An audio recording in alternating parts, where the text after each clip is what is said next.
এখন আমরা আছি একটি মসজিদে, যেখান থেকে আপনার এখানে গোসল করে তারপরে উমরা করার কাপড় পরে এখান থেকে যাওয়া লাগে হেরামের দিকে। ওই যে দেখুন, গোসল করে সে ড্রেস আপ করে তারপর যাচ্ছে উমরা করতে। এখান থেকে সবাই গোসল করে, ভিতরে গোসল করে তারপর উমরার পোশাক পরে এখান থেকে যায়।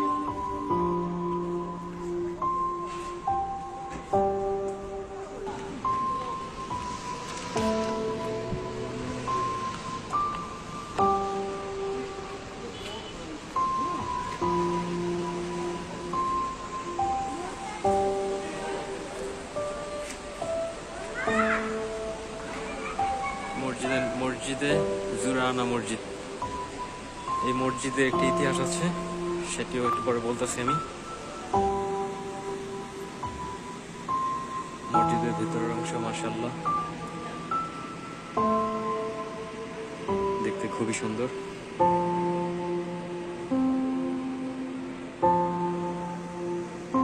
এখান থেকে আপনারা পানিও নিতে পারবেন চাইলে, ঠিক আছে, ড্রিঙ্কিং ওয়াটার আছে এখানে ফ্রি। এটা মসজিদের পেছনের অংশ, যেখানে সেই ঐতিহ্যবাহী কুয়াটি আছে। এই মসজিদের ইতিহাস হচ্ছে, আমাদের প্রিয় নবী হযরত মুহাম্মদ সাল্লাল্লাহু আলাইহি ওয়াসাল্লাম তিনি একটি যুদ্ধের পর এখান দিয়ে যাচ্ছিল, তো এই সময় নামাজের সময় হয়ে যাওয়াতে সে এখানে অজু করতে আসে।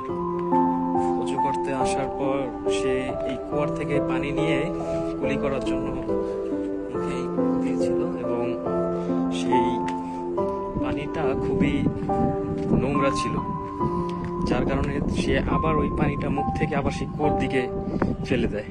আর ফেলে দেওয়ার পরই সেই পানি মাশাআল্লাহ মিঠা পানিতে পরিণত হয় এবং পান করার উপযোগী হয়ে যায় সেই পানি।